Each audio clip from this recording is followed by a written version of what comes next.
a hérité Watanabe. Azan a charisme, mais pas chéri. Non, tu peux pas poser des questions polémiques. Je ne peux pas répondre aux questions polémiques. Moi et BCBG, on est ensemble, on est toujours en famille. Il n'y a pas trop de polémiques, c'est pas pareil. Ça veut dire que moi je suis journaliste. Salvatore de la Patria, c'est un patron d'une orchestre, d'une entreprise, BCBG. Moi je suis là pour l'accompagner. Non, tu peux pas poser des questions polémiques. Je ne peux pas répondre aux questions polémiques. Moi et BCBG, on est ensemble, on est toujours en famille. Il n'y a pas trop de polémiques, c'est pas pareil. Ça veut dire que moi je suis journaliste. Salvatore de la Patria, c'est un patron d'une orchestre, d'une entreprise, BCBG. Moi je suis là pour l'accompagner. Pipipi. Il y a featuring. Ah, t'es pipipi. Nanaza. Ah, la émission des fois. Mon père au hasard prêtre. On appelle ton ex, c'est ma femme. C'est moi son homme. Obi kezo bat, bazo lobelango fort, babi kofio lomide. A beti masasi quelque part. Na ebi langa ite jour yo mon père o mo tuna ba question ningo. Papa yo no zo lengo ta chroniqueur no zo lengo. Bato ba melaka tongo to vitamine, ba banzaka pe mai ba chofa. Jour ko tanga yemo grand mon père o tuna ba question wana. Ngai na mo ngani. Na la tante. Même nzembo yo kiango. Ah, mais na ebisio. Musicien décennie wa sombi karasika na poto ya kofia. Voilà, vous êtes nombreux à nous suivre partout dans le monde entier. Je sais que vraiment vous aimez cette émission qui est présentée par Donacom de la presse. Très surtout, je vous prie et je vous demande de vous abonner massivement dans votre chaîne Plus 243. Donc, grâce 243, c'est une nouvelle chaîne et abonnez-vous massivement. Et ça va vraiment bien. Et aujourd'hui, sans plus tarder, nous allons toucher vraiment des points très importants, des points sensibles de la culture congolaise, précisément. Les points concernent la musique congolaise, tous les musiciens, la musique, la musique Congo, vraiment donc.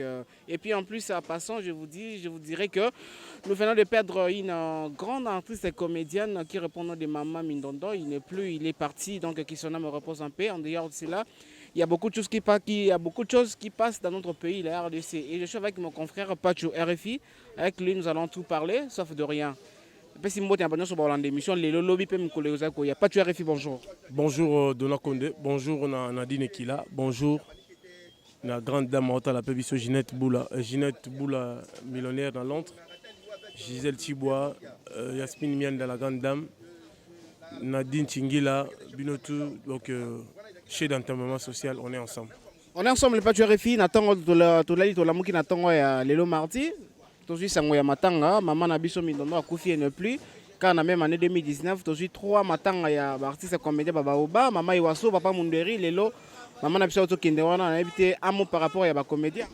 Oui, nous avons présenté nos condoléances à maman, la famille Mindondo, à Tiki Bisso, parce que tout le monde est dans le groupe Salongo. On a eu ça là-bas, on a joué bien dans le groupe Salongo. Mais toujours, nous avons mis tout dans le Zambie. Ce qui est koufa est parce que conditions de vivre et les comédiens ils ont mal à monter. Bazala qui délaissé. Nous sommes occupés bango azate. Bas sponsor équipara bangote. Bateau ba benga ba mécène. Nous sommes occupés, nous sommes linga bimala, nous sommes boy problème. Ce que souci wana ils ont bomisa bango avant. Environnement va vivre ils ont mabé mutazo koufa.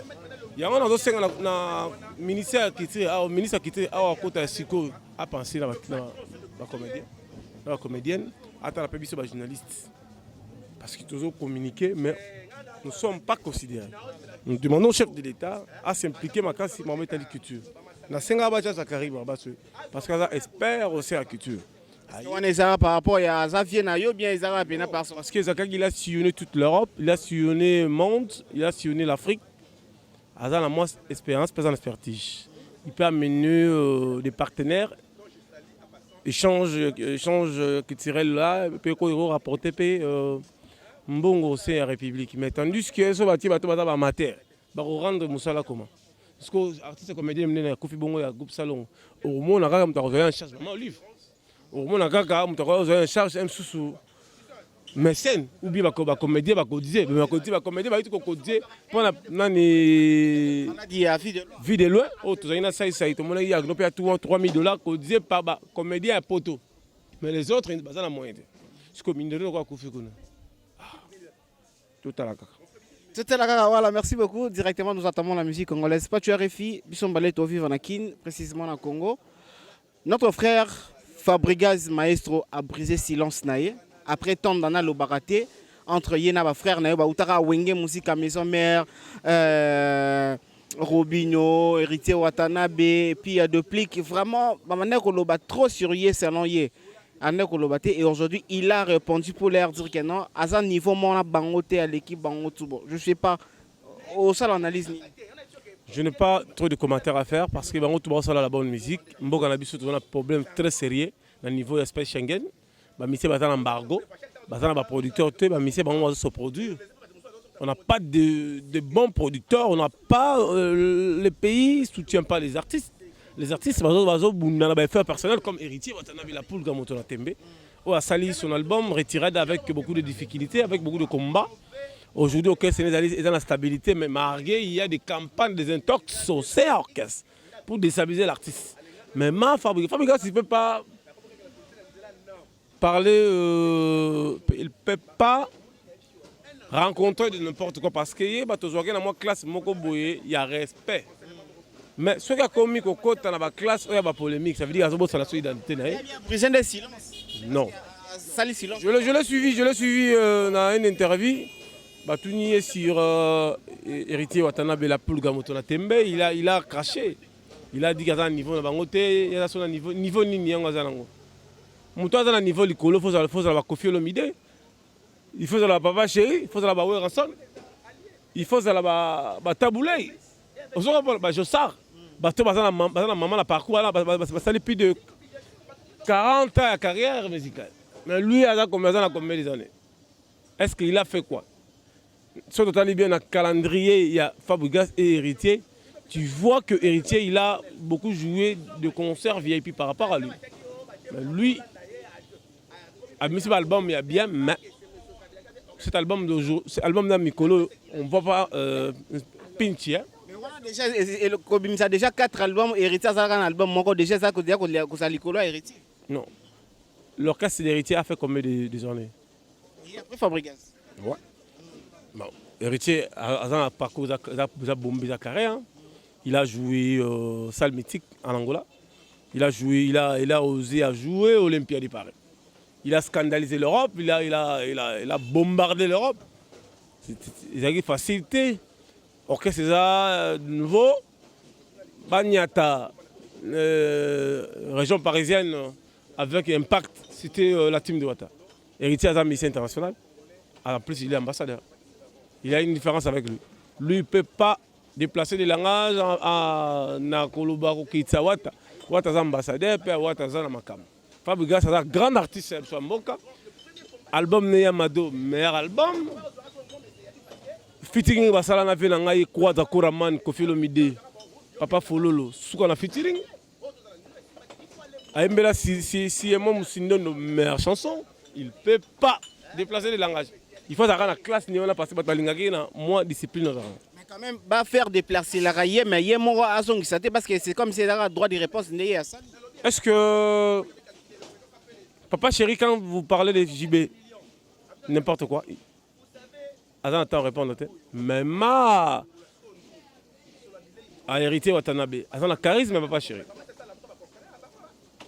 Voilà, comme autant que Papa Chéri, donc tu as pu avoir un maman. Pas tu as refilé, tu as confirmé que vraiment, bateau, basala, bateau, balia, rambon, ya BCBG Zara, Blanchard, Moussaka, Ndekonabiso, comment il s'appelle, l'autre porte-parole, Loana. Tout le monde qui n'a vraiment pas, donc il n'est plus dans le cadre, il y a BCBG, donc c'est ça.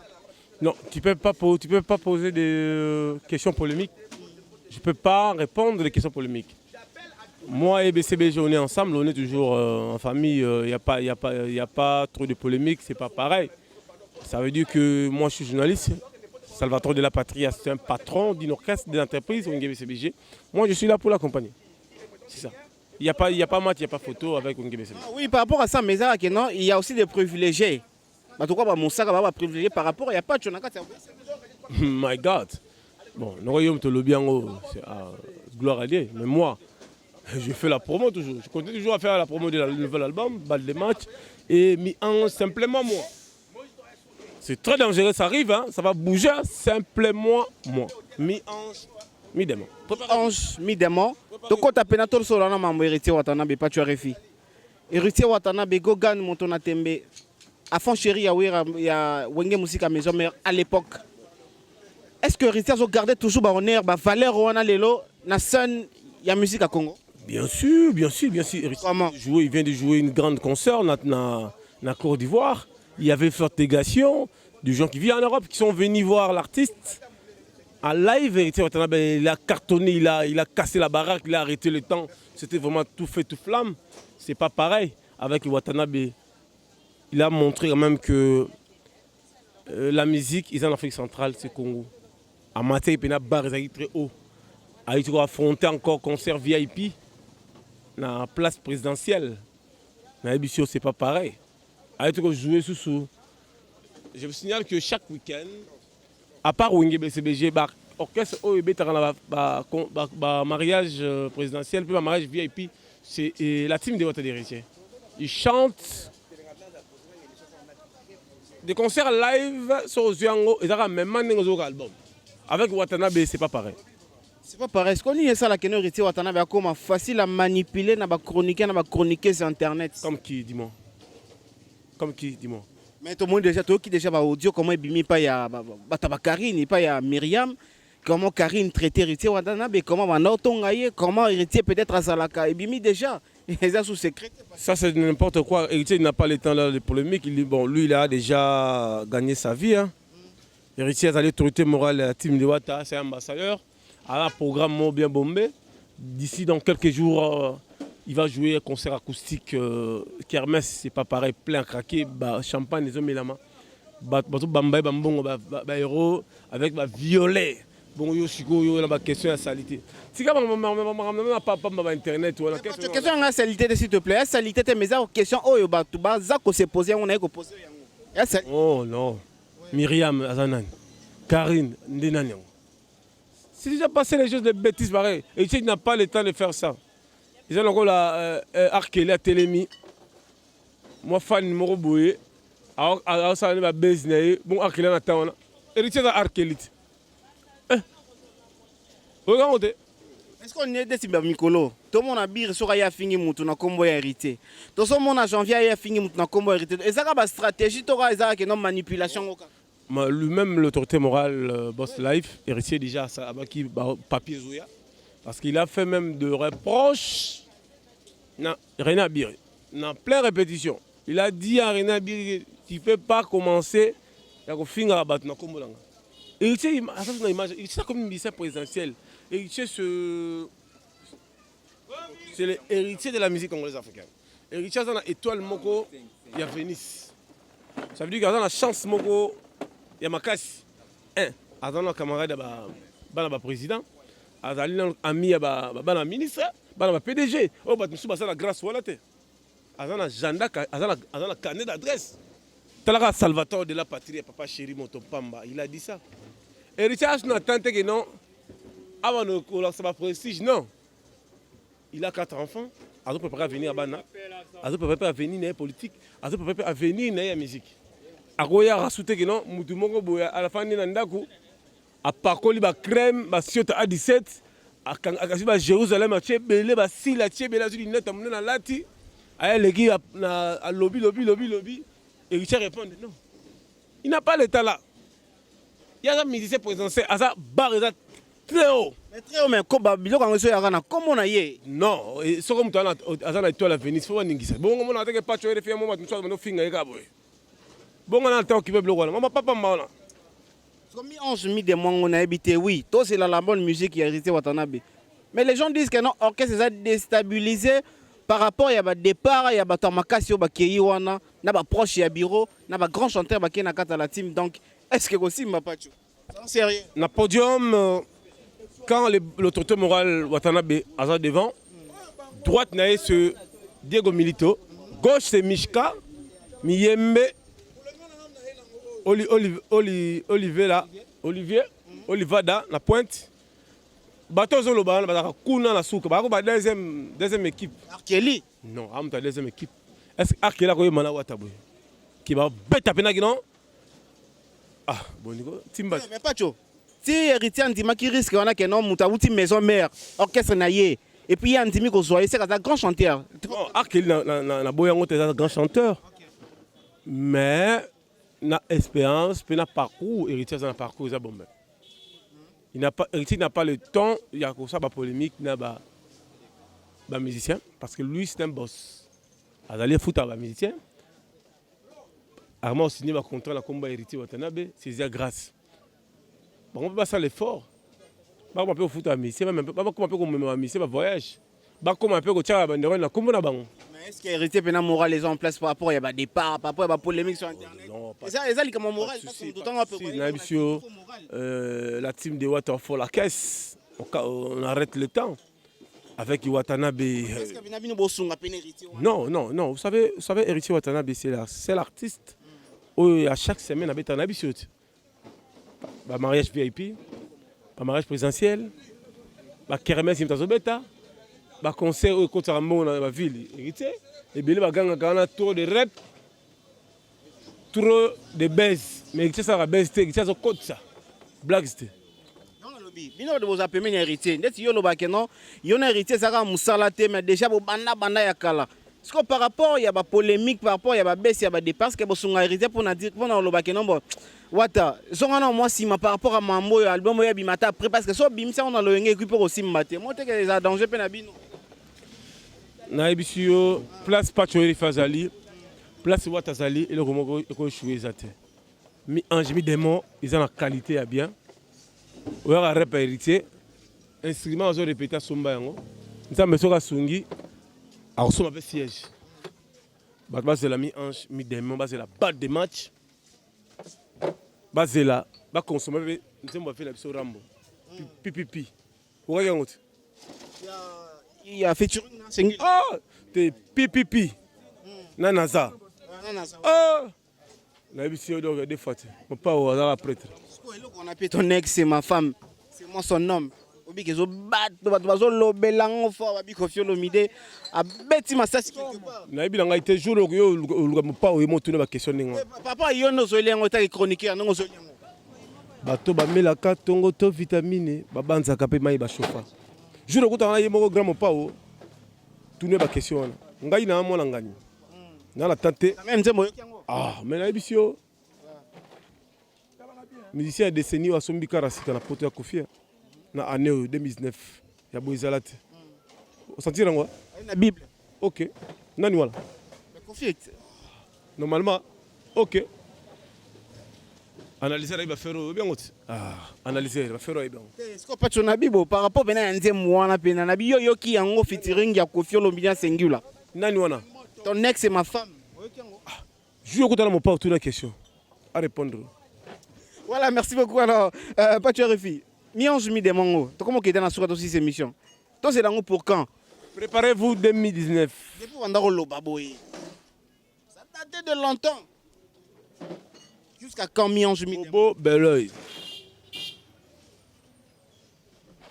Fanny à la team, Mireille Leka, Chama, Vélangaï, Calé. C'est le moment, Boris Obima. On va sentir, on va comprendre le niveau. Là, il y a trop, non, clip, featuring, il y a des gars. Oh, la mission internationale, il a travaillé fort. Générique, on avec Bercy, moi, on a une ambulance à Zate. Ah, l'ambulance, à Salapetana, c'est déjà fini. Trop bien, attends, il y a Bercy, moi. Balouba, Balela, Kolové. Badadang, badadang, badadang, badadang, badadang. C'est pas pareil. Non, il m'a pas donné d'autres programmes. Moi j'espère que avec la team de Wata, avec cet album Ange Mi Démon, les gens ne seront pas déçus. Bon, mon gars, c'est président la 4. Mais il deux fois. Puis il attend au travail. Assez temps au travailler, merci beaucoup. Tu as commis vraiment dans cette émission Nabiso, pas tu réfis. Juste un dernier mot, on a battu balanda Biso, on a tout ça juste à mon analyse par rapport à la réputation héritière et ce bébé ming sur internet pendant que Moutaza concentré pour notre album. Les réputations des autres bima pour dire que nos héritiers sont facile à manipuler et pas chroniqueur, chroniqueuse. Bon, je sais pas, Yo défendre les gars, yo défendre. Juste un dernier mot, on a battu Valenti, puis on a été au Banabangoni. Dona Condé. C'est bon, la question colis sur la monnaie par rapport à ça, non, émission, la monnaie, on a question bien. Eh, pas tu il faut rectifier le. Na caraba question bien depuis longtemps. Il y a Kalolo qui est la polémique. La monnaie a tout recommandé, moi, avancement. Faut dire avancement. Le bien avancement, ça l'a déjà. Vous battez que non, la question collée. Quoi là derrière? Ah, le toqué. Yoka roule la Dona Condé. Bala bakoli. Yoka roule la Dona Condé. Katina lembeote. Yoka koli. Bon boyango. Babindombe. Abongoli mutema. Nani? Babindombe azwaki batema bongoli mutema. Non, Babindombe ma famille chrétienne. Babindombe nga una regreta nga zonga Congo. Nando sepela nzembo oyo ayembela Chiko Mawatu. Chiko Mawatu. Na États-Unis. Ah. Na biso basala siko fitiringi wana siko débarquer en plein États-Unis. Est-ce que ça va ndenge ka abongoli mutema kana ndenga solo pe na ndenga. Babindombe ozonga na Congo poani Babindombe. Ndombe las. Timba. Makambo ya na mikili, makambo ya na state. Préparez-vous. Kelly Charleston, Royaume, Toronto, PC Mbote. Elodie et Fefe Nambour. Je salue chez d'enterrement social. C'est Pauline Lumumba. Mbote Belé Nadel Diogo Bagoudanze. Richard Amelin. Dans Londres, on a PC Mbote Richard Amelin. Mbote na fait Kwame na London. Je suis à Moussampaï. Malera de Londres. Je suis Venanga Rifa qui sombe. Patrick Mayangi. Papi Kelly, l'homme au pouvoir, on est toujours dans les bons. On est toujours dans les bons. C'est la fin de notre entretien avec Patou RFI. Continuez toujours à vous abonner sur Grâce 243 avec Dona Compte de la presse. On est ensemble, il n'y a pas de souci. Trouvez-moi dans une autre mission. Au revoir, à la prochaine. Bye.